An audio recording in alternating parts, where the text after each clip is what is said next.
Once I built a railroad and made it run, made it race against time. Once I built a railroad, now it's done. Brother, can you spare a dime? Once I built a tower to the sun, brick, rivet, and lime. Once I built a tower, now it's done. Brother, can you spare a dime?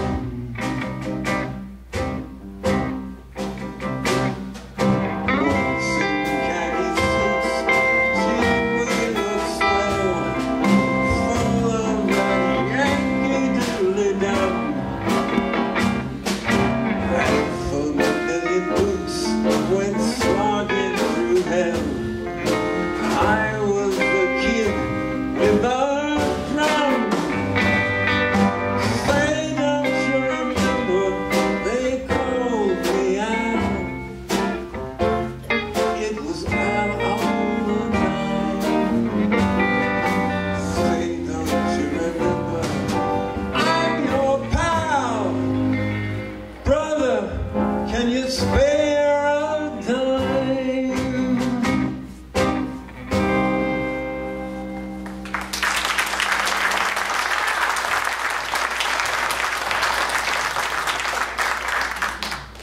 That's such an amazing song, such a lyric, the musical setting.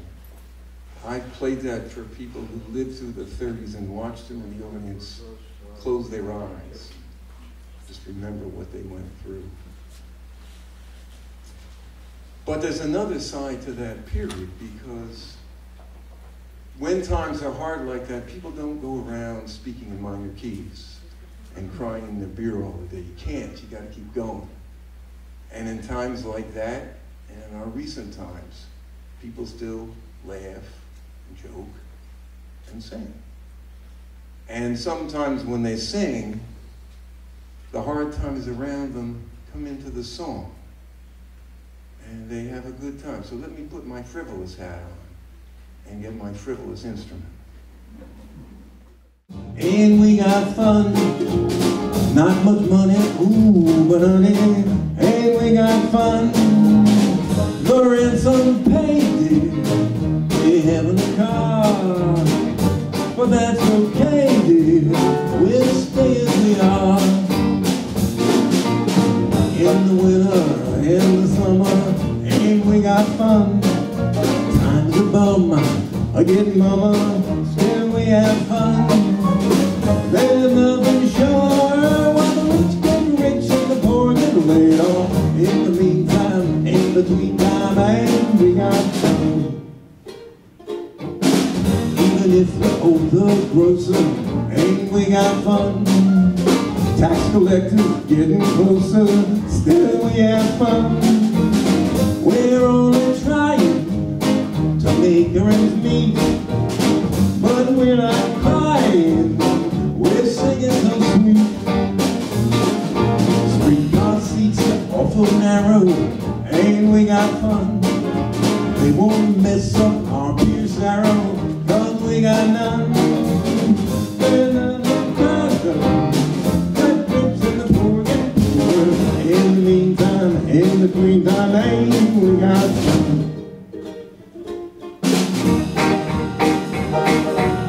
And we got fun. And we got fun. They've cut my wages, and I've got no dough. It is outrageous, I have to go to CIO. 'Cause everyone I see, I owe.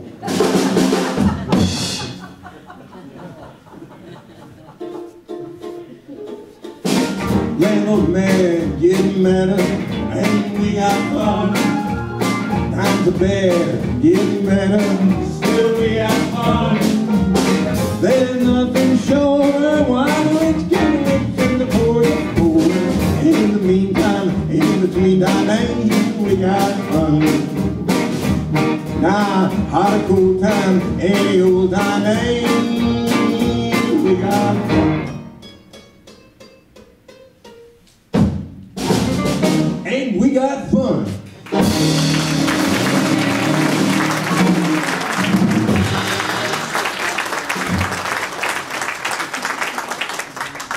time to get serious again.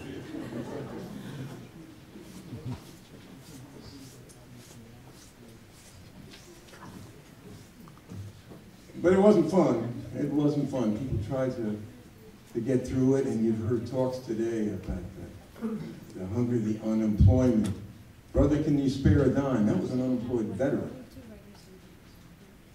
People hurting, you see demonstrations. People want answers.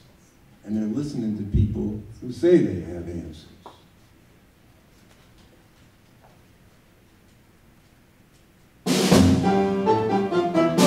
These days are here again, the skies above are clear again. Better sing this song and clear again. Happy days are here again.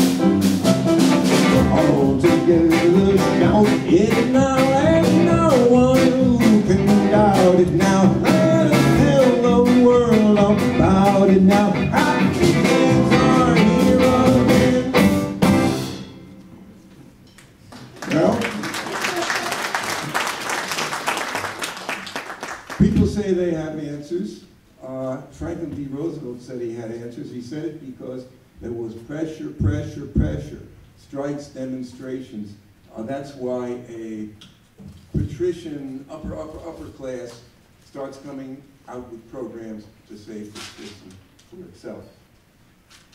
But there are a lot of people, there was a significant number of people in this country. They were in the Depression before everybody else was. And they stayed in the Depression when everybody else was getting out of it. And of course I'm talking about African Americans. They wanted answers too. They're coming from a much different place. They also knew how to put their guitar straps on better than but okay. And I came across a wonderful, wonderful blues lyric by one of America's greatest poets. A poet who went to Central High School right here in Cleveland. And as you probably know, I'm talking about Langston Hughes. And here's what Langston Hughes had to say about that. Oh. Langston Hughes also said, Todd, make sure you turn your amplifier on and plug it in before you start the song. That would help.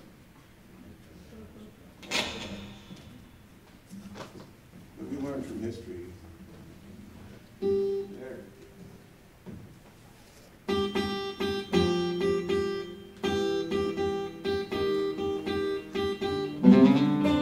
The pot is empty, the cupboard bare. And I said, Mama, what's the matter here? We're waiting on Roosevelt, Roosevelt, Roosevelt. Waiting on Roosevelt, son.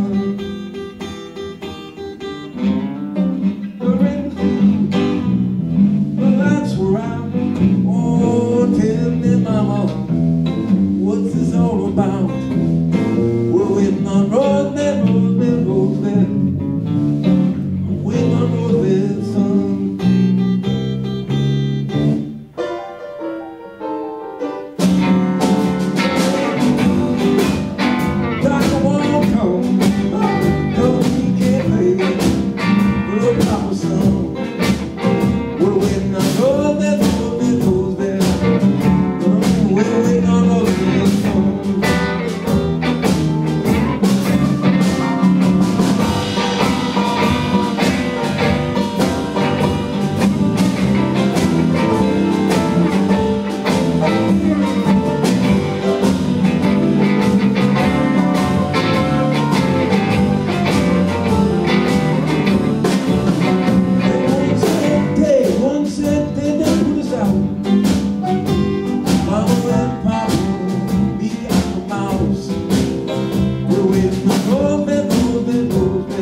went to Central High in Cleveland. You've heard a lot of talk about Little Steel. Of course, auto was pretty big in this town too. And it was in a series of sit-down strikes in late 1936 and 1937 that really established the UAW. And the biggest strikes were in Flint, Michigan. But as some of you may know, what started it all off happened right here in Cleveland at the Fisher Body plant on Coit Road. They went out in late December. The next day, people went out in Flint and faced National Guard, sat into the plant, and in effect took the plant for ransom, because that's really what a sit-down strike was. They didn't want to come in and beat heads because they might beat up the machinery and destroy that. And it was that tactic established the UAW. And here's something about that. You ready, guys? When you realize you got to organize, sit down. When you want the boss a big surprise, you gotta sit down. Sit down, take a seat, sit down. You gotta sit down, take a seat.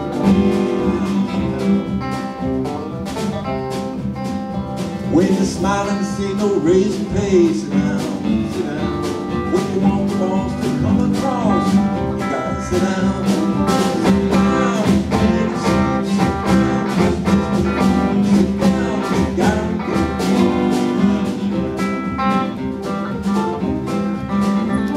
The boss won't talk, don't take a walk, sit down, sit down. When he sees that it won't be chat, if you just sit down, sit down, sit down, and listen, sit down, you gotta sit down, sit down. Oh, you can't scare me, I'm sticking with you, I'm sticking with you. Let's hear it, I'm sticking with you.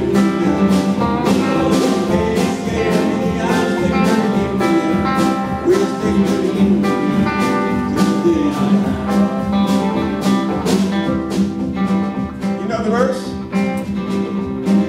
Let's go. I once was a Union maid, and she never was afraid of the goons and the geeks and the company. They sent the company shares and made the rich. And down the Union Hall, when all the mean was coward, and when the company was came round, you always stood around.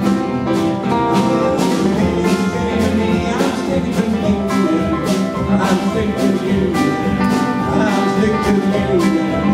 Oh, you can't scare me, I'm sticking to you, I'm sticking to you.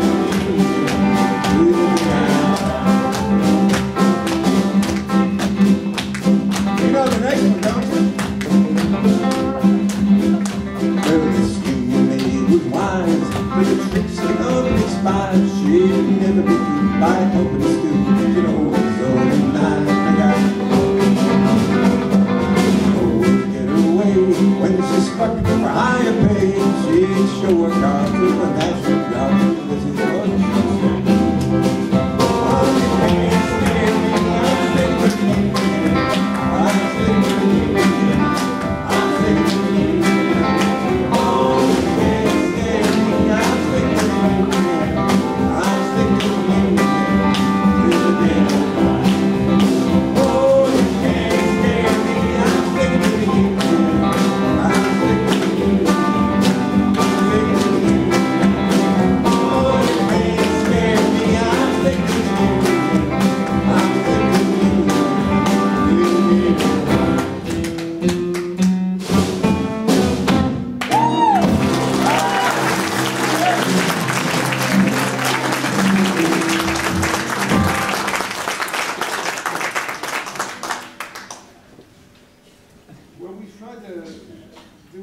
Program to give you some sense of the sounds and the songs and the issues of what happened in the New Deal period in the 30s, and the process that built the industrial middle class that some people are working so hard to destroy today. Yeah.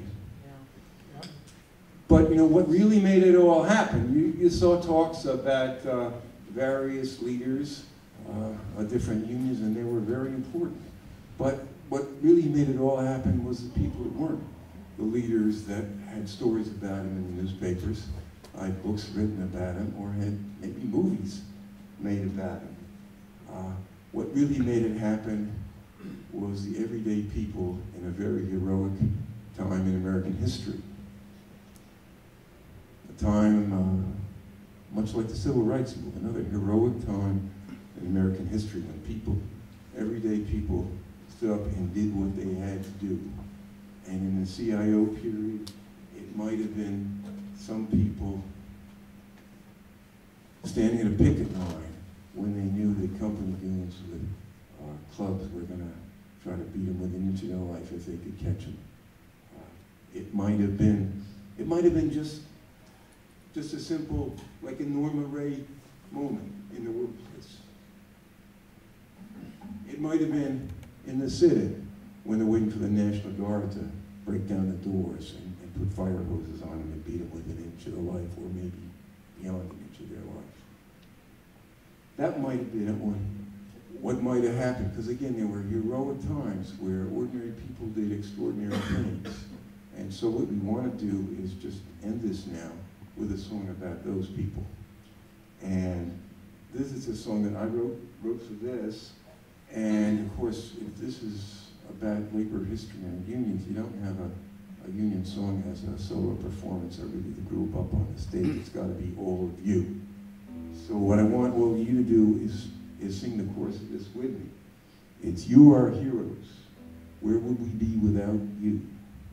Our unsung heroes. Today we'll sing about you. So let's see if we can't do that all together. And good union musical solidarity.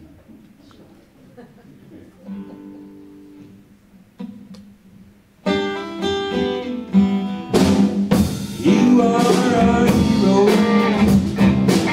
Where would we be without you? Our unsung heroes. Today we'll sing about you.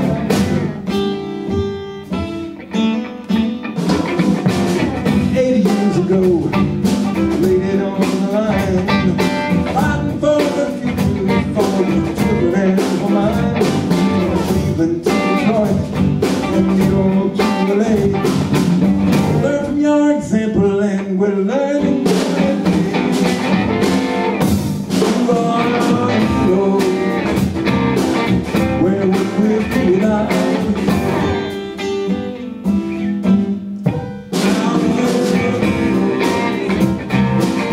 Today we'll sing about you.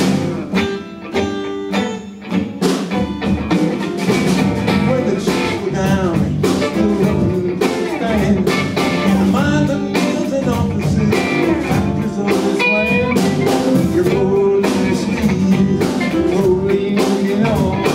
Today it's time to thank you for all that you've done. You are our hero. Where would we be without you? Our unsung hero.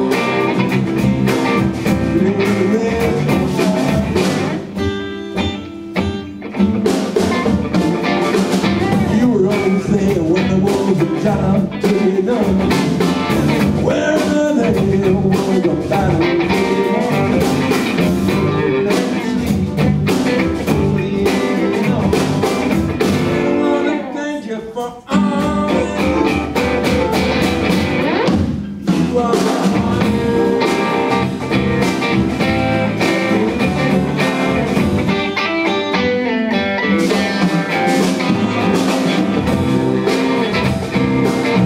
Where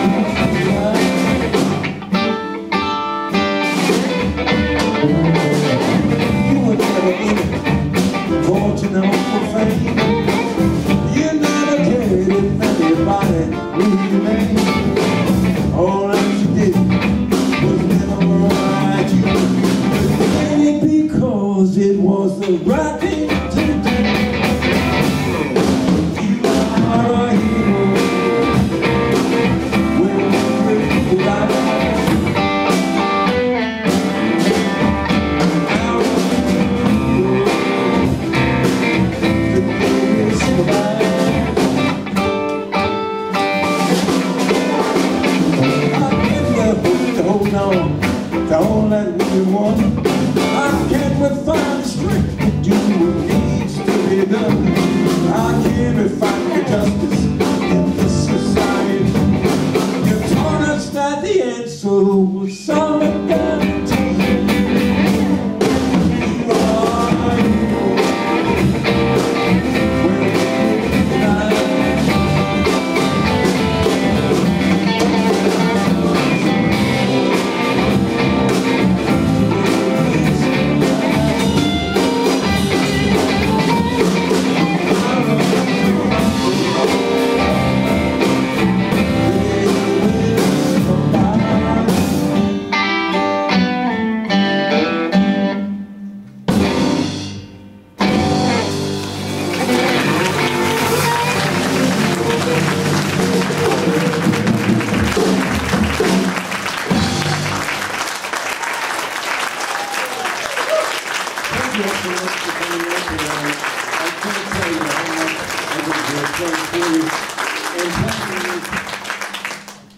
Dan Kovacs on piano.